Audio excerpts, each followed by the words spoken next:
how do spacecraft slow down? Well, there are primarily two methods of thought for how spacecraft slow down, and you really have to ask yourself, are we landing in an area that has an atmosphere? If not, you definitely want to go with retropropulsion, where you use retro thrusters pointed down at the surface of the planet to slow yourself down as you're coming in.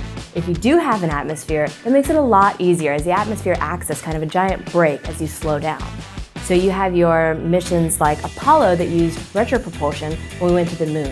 When you're able to use the atmosphere, you have your heat shield on the blunt end of your spacecraft coming into the atmosphere, and then the parachutes will come out and slow you down the rest of the way to provide that safe landing.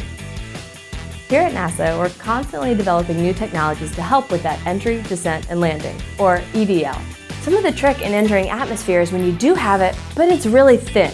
One of the technologies NASA is developing to handle those is called HIAD, Hypersonic Inflatable Aerodynamic Decelerator. The HIAD can come as a heat shield much like the blunt body heat shields of those older missions that were made out of ceramics or metals and were very hard. However, HIAD is a flexible woven system that compacts really small, so you're able to actually get a very small heat shield inside your rocket diameter. With HIAD, when the fairing comes off, the heat shield can then inflate and expand to a diameter much larger than your rocket. Therefore, you're able to bring in a much larger payload than you were before.